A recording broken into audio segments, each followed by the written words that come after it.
Hungry Trilobyte podcast would like to start by acknowledging SoonerCon. The longest running pop culture con in Oklahoma has a new look, a new mascot, and a fantastic guest list. Join us in Norman, Oklahoma, June 30th through July 2nd, 2023, and meet celebrities such as Billy West, John Scalzi, Erica Harlicker, and John Swayze.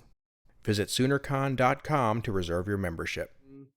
On tap today, we have Sandra Gimpel. How you doing this morning?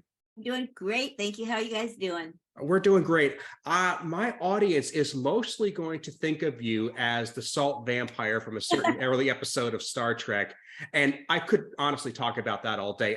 Don't tempt me. But the fact is, you actually had a really exciting career after that as a stunt double as well.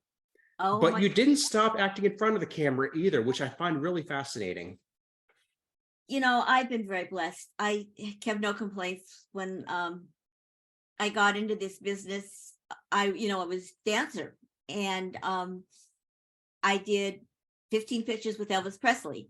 I was one of his 5 dancers. And then when he did Change of Habit, which was his last movie, dancers were with background players at the time. They had 2 unions.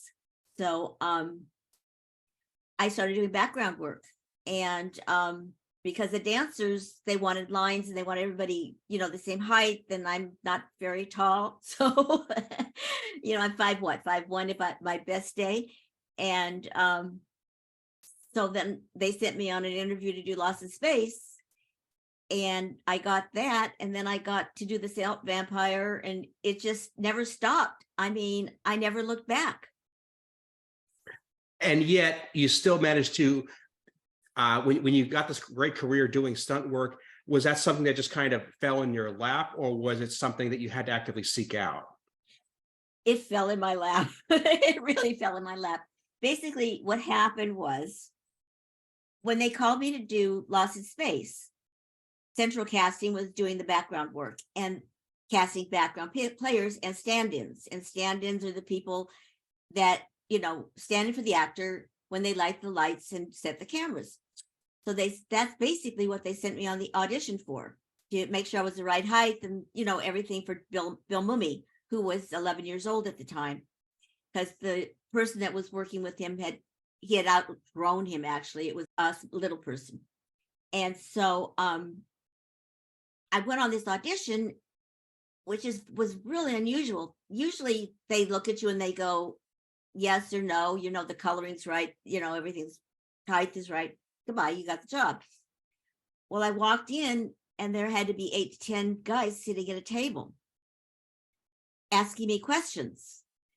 And it was like, well, tell us about yourself. What's your background? How physical are you? What have you done? And it was very weird for me. I'm 22 years old, and they're asking me all these questions like, who are these people? And one guy says to me, who I finally asked who he was, said to me, so have you ever thought about doing stunt work? And on a Bible, I am telling you, I looked at him and said, what's a stunt? I had no idea what he was talking about. So he explained to me, that I would be doubling Bill and falling down and doing all whatever they didn't want him to do. Plus he had to go to school. So I said, sure, that sounds like fun. Why not? Famous last words. Turned out Paul Stater was the stunt coordinator on the show, and he was the one that was asking me these questions. And he said to me, okay, I'll tell you what, you can do Lost in Space. You can stand in for Bill. You can do all his stunt work on one stipulation. You come to my gym in Santa Monica 3 days a week and you learn how to do stunts. And I went, okay. Yeah, that's a good deal. It was a good deal. Yeah. You can't do that today. And I did. And it was really fun. I got to tell you, he had a gym in Santa Monica. He had all the stunt guys from the Stuntmen's Association coming out to work out at the gym. And I mean, I was the only girl, and so I felt like I had the Memphis Mafia with me.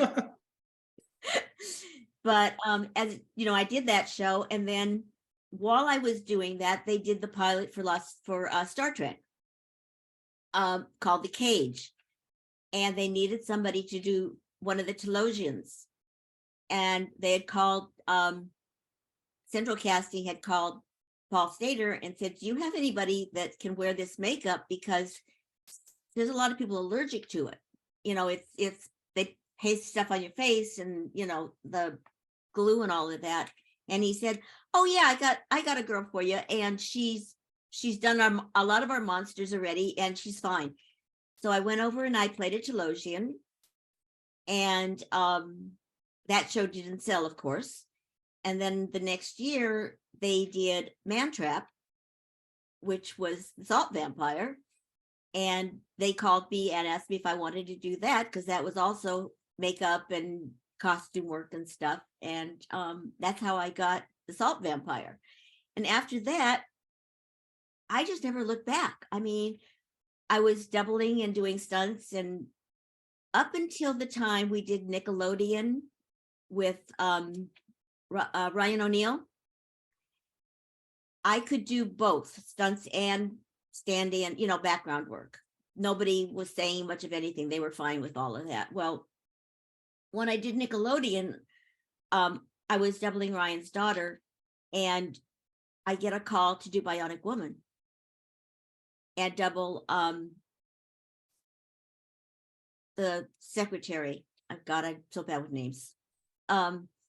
Anyway, at that point, I had to make a decision to either do one or the other. And I made a decision, of course, to do stunts, and just kept working, never looked back. I mean, those years were just unbelievable. I mean, you don't get that opportunity in this day and age that I got there. And the guys, everybody was willing to help me. It sounds like you had a lot of support, which is not always the story you hear in these sorts of situations. Exactly. I had so much support. I mean, for some reason, the guys were bending over backwards to help me. And maybe because I wasn't a threat, you know, I mean, you know, I'm 5'1" and I'm not, you know, I don't know. They just helped. The guys helped. I mean, I had guys like Mickey Gilbert and Benny Dobbins. And I mean, I can start naming top stunt coordinators at the time. And they were just looking out for me, making sure that I didn't do something that was stupid, and, you know, and telling me, make sure you are happy, make sure you're happy. And if you're not, open your mouth, say something. Don't take a job you don't think you can do. And I didn't, you know, I mean, they just really helped, you know, it was really nice. It's one. Go ahead. Sorry. Go ahead. I was going to say, we like to talk creativity on the show. And nowadays, with all the options people have to make content, a lot of people seem to get locked into this idea that I have to choose to do this, and this is going to be my path. And if I don't succeed at that, then I don't succeed. And it's refreshing to hear somebody who has the experience of saying, well, I did two things at once and it worked out for me. Yeah, it did. And as I went on, you know, I've always done more than one thing, yeah, at the same time. Basically what happened with me was, from doing stunt work, the natural progression for the guys and not the women was to stunt coordinate, which means you're running the stunt work and you're hiring the stunt people. And, you know, the director says, this is what I want this fight scene, and it's got to end, and it's got to be this long or whatever. So you're the one that's putting that together, and you're the one that's doing, you know, putting all that. So there were a couple of girls that were coordinating, but not really very many. And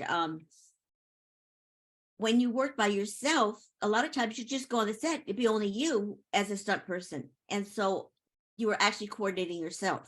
So I kind of got a lot of experience doing it that way, and went on to coordinate. And still, so I'm coordinating and I'm doing stunt work at the same time, which are two different avenues, actually. I mean, they're in the same genre, but they're not. ended up doing a show at Universal called Mrs. Columbo with Kate Mulgrew. Mm-hmm. And I stunt coordinated that. And I stunt doubled her at the same time, which was a plus for me because I could do 2 jobs. I was getting paid for 2 jobs, but I could do 2 jobs without them looking for somebody else to hire. What happened with that show was it was 1980, and it was very difficult for women. I mean, you can talk to a lot of the women directors that started at that time, and they were fighting tooth and nail to get directing jobs.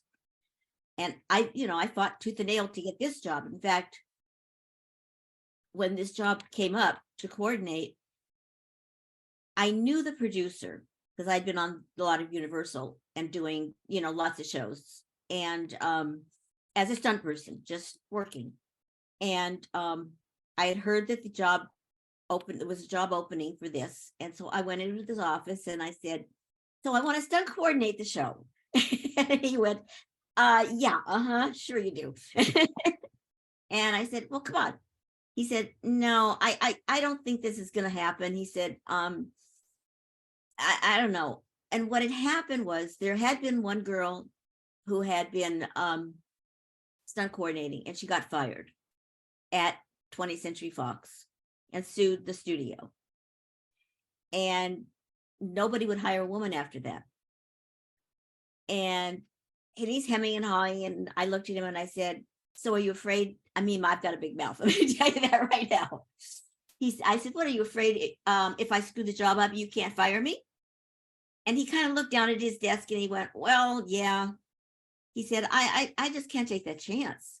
And I looked at him and I said, I'll tell you what, if I screw up, you can take me by the ear into your office and I will quit. And he went, let me think about it. And so I said, yeah, you do, but I want the job. And I walked out of the office and I went home, and about 2 hours later, he called me and he said, you got the job. So now I'm on the set, stunt coordinating a major television series, right? Mm-hmm. Well, there's a lot of stunts on this show, and stunts take time. You can't just shoot 7 days and get everything in. So they decided they were going to do a second unit. This is after we had done 1 or 2 episodes. I can't remember exactly. And I got called in the production manager's office, who does all the hiring for the show, and, to make sure the budget's on and everything's together. And he said, okay, we're going to do a second unit, and I'm going to hire whatever his name was, a guy, Bob, whatever. And I want you on the set because you know how we shoot, and I want you to help him. Well, I don't want to help him. I want to direct second unit. He went, Sandy, they're not going to let you direct second unit. I went, well, I'm not going to help him. I'm terrible. I'm really bad when I want something. And I wasn't mean about any of this. Mm-hmm. Right. But I wanted to direct second unit. And I said, I know, like you said, I know how the show is shooting. And that's what I want to do. He said, it's not going to happen. And I said, well, I am not going to be there that day that you have him because I am not going to help him. And Dan Franklin, who was our production manager, looked at me and he said, okay. And it was time to go home anyway. It was my end of the day. And I'll never forget this as long as I live. I walked out of his office. My car was on the lot. I walked to my car, got in my car and started crying. I figured I had just blown the stunt coordinating job and everything. I mean, I couldn't see any other way out. Except that Dan Franklin went to the Black Tower, which was called at Universal, where all the big, huge executives were, and fought for me and called me and said, you got the job, 9 a.m. tomorrow morning, Black Tower, you sign your contract, they're buying you your director's card. Wow. Yeah. Yeah. So I was doing more than one thing at a time. But it worked out. I mean, I directed second unit on every episode after that and stunt coordinated it at the same time and doubled her too. So, well, I mean, you say you have a big mouth. I would phrase it more as you're a very good negotiator and you understand what value you're offering to the project itself, which is something not a lot of people can get their head around. I'm pretty confident when I know I can do something. Mhm. And if I have a question, I'll ask. If I'm not sure about something, I'm not afraid to ask. I'm not afraid to say no. Or guys, we can't do it that way. So maybe it's not, like you said, maybe it's not me to having a big mouth, but being able to be confident in enough in myself that I can do something. And if I can't do it, I'll find out how to do it and make sure that it's done correctly. If you're jumping off a moving car onto another moving car, that does take confidence. You can't be second guessing yourself in that moment.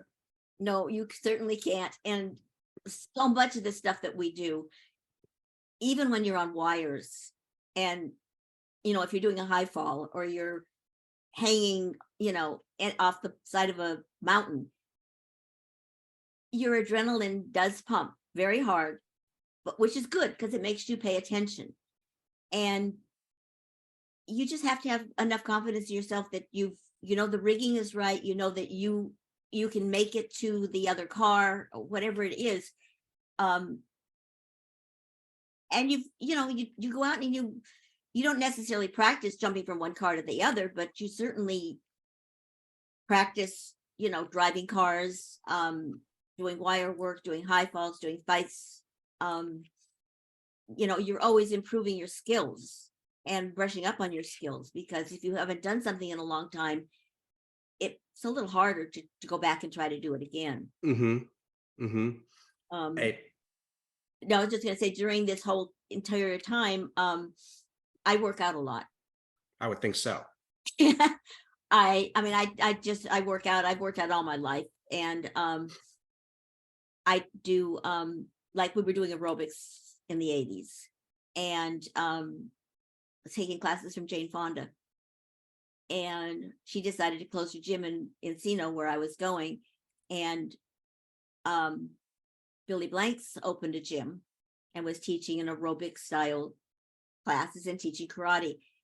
And I went over there to take class because all my friends were going. And Billy said to me, "So you know karate?" And I went, "No." And I didn't. I said, I don't want to learn anything like that now. I'm 50 years old. I can't, enough already. And well, he didn't let up on me. You're a stunt lady and you don't know karate. How are you going to do fight? And on and on. So I finally looked at him and I said, "Fine, I'll take your stupid karate class." Well, that was a mistake. I loved it. And I went, "I want my black belt." And he went, "It's going to take you 5 years. It's going to take you 20 years to get your black belt." I mean, he was so hard on me. I can't even. Mm-hmm. And I think he did it because he knew I was going to use the skills he was teaching me.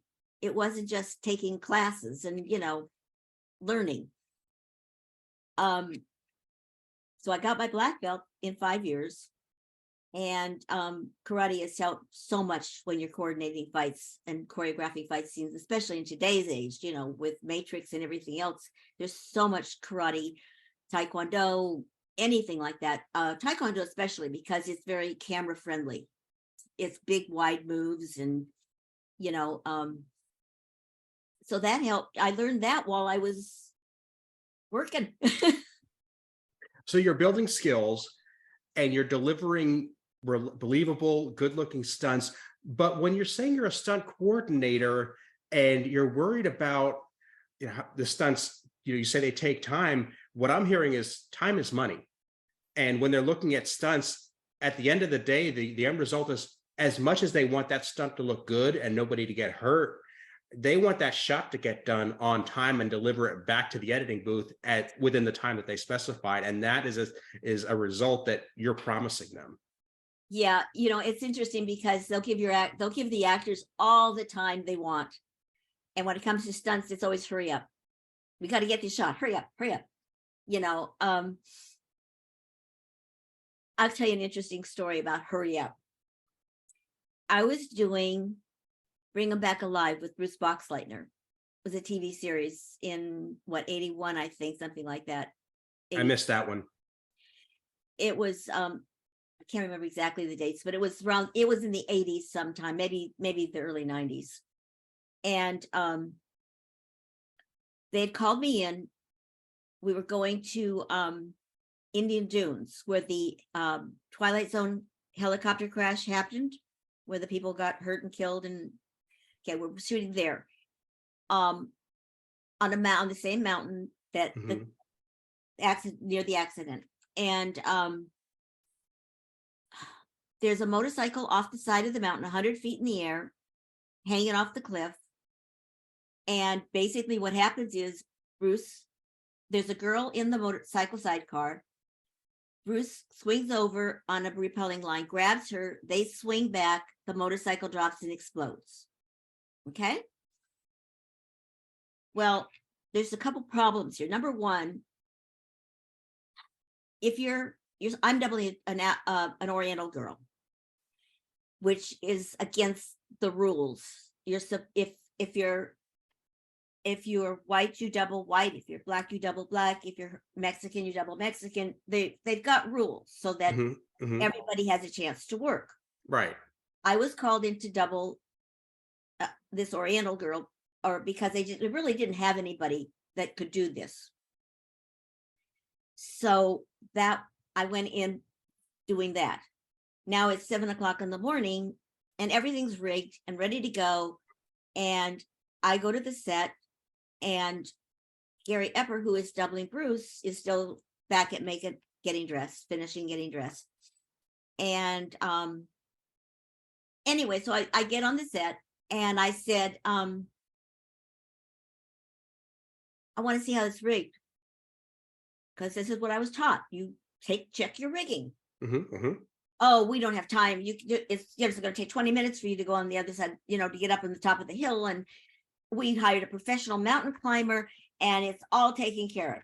I said, no, I want to see it. I'm not getting on that rig 100 feet in the air unless you let me see it. Well, they were not happy with me, but they couldn't fire me. It was too late. They were ready to shoot.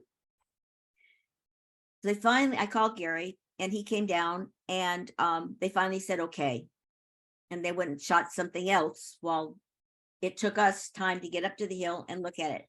They had this huge eye hook in the ground with the repelling line tied into it that he was going to be on, and the motorcycle on a trip. That means it would release, so the motorcycle could drop, all in the same eye hook. No backups on anything.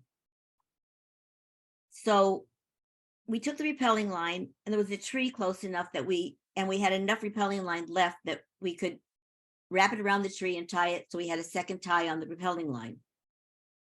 We go down, they get me up on the cherry picker, get me up high, get me on the side of the bike. We go to shoot. He swings over and grabs me, and now we're supposed to swing straight back like this, right? Grabs me, and we go like that. We drop 10, 15 feet, just instantly, as the motorcycle drops and explodes. And you're holding onto the side of this mountain, because what happens, the repelling line, pushes you against the mountain. And you're trying to hold onto the mountain, and it's shale, and it's coming off in your hands. And your brain is thinking, oh, the repelling line is caught in some bushes up there, and I remember, there's things that stick in your mind that you never forget. I looked down and went, get us down now. And all I remember was, and it took seconds, it felt like longer, but I remember looking down at the crew, and they're looking up with their mouth open, just like in shock. And Gary yelled, and everybody started moving. They got us down. The eye hook came out of the ground. I bet. So guess what? Always check your rigging. If you can't, you go early enough that you can. But anyway, so we did that, and then they finally, we got the shot. Everybody was happy, and then I had to go to Screen Actors Guild and go explain why I was doubling an Oriental girl. because there was this brand new girl in the business and she wanted the job, and she had turned this company into the union, and they were going to sue the union. They were going to sue. They were actually not going to sue the union. They were going to sue the show. So I went there with the producer and explained everything, and they dropped the case immediately because she would not be with us today if she had done it, because she didn't know. She would have just gotten on the rig and that would be the end of it. Mm-hmm. And it would have come out of the ground, and who knows what would have happened. Jeez. So that was a trick I learned from the guys that, my mentors, the guys that helped me, that always make sure you're happy, and I've done it more than once. And I kind of got criticized when I was coordinating because I was hiring. I wouldn't hire too many new people in the business. I would hire the professional guys that had been around a while, because they had to make me look good. Because if they screwed up, it came back to me as a stunt coordinator, as a woman again. So, but as I worked, the more I got to hire new people, and some of the new people I hired are top guys today, which is nice. Wow. Now, I mean, you got a lot of benefit from the people who mentored you, and I'm hoping you can mentor people directly or indirectly. We had been chatting earlier, and you had mentioned you have a book coming out. Yes, I do. I read, finally, after all these years, everybody yelling at me, write a book about your life. And I keep going, yeah. I joined that course for sure. Well, it's harder than you think. It sounds really easy, but you sit down and you start writing, and then you start remembering things that should be before what you're writing. And it's, oh my God, it's terrible. But I did. I wrote it. It's with the editor. It's almost done. It's called Stunt Lady Sandra Gimpel Falling for the Stars. And it's about my life and how I started in the business and everything that's happened, since then, it's kind of cool because you remember things, that you've done that you kind of forget about. But that's coming out. That should be done hopefully in about 4 weeks. Excellent. Yeah. I'll be picking that up right away. Well, it has to be done because I'm doing, in May, I am going to do a Star Trek convention in Long Island. I've heard really good things about that show. I have too, and I'm very excited about that. So, I'm doing that, and I want to be able to have my book with me to take it with me. Sure. So, I keep pushing the editor. I want it now. So it'll be, once it's done, they'll put it on Amazon, and they'll have a connection to my website.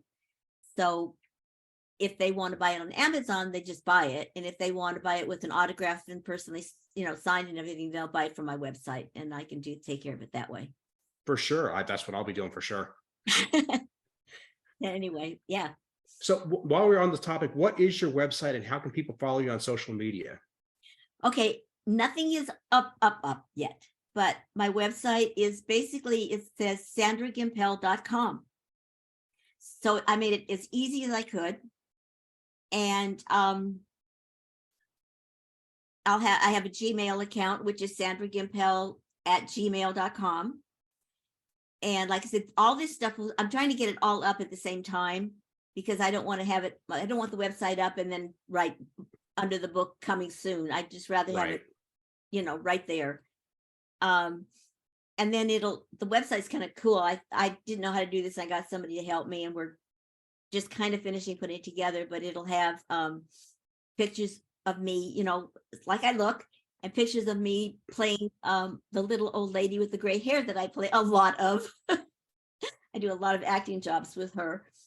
And it'll have my resumes. It'll have my stunt video running at the top. It should be okay. That sounds awesome. Well, Sandra, thank you so much for doing this. I will be glad to have you back anytime, because I could listen to your stories all day. But I'm looking forward to that book, and I wish I could make it to that con, but New York's a little bit far for me. So it's a little far for me. I'm glad they're taking me. Okay. Thank you so much. Thank you. I appreciate it.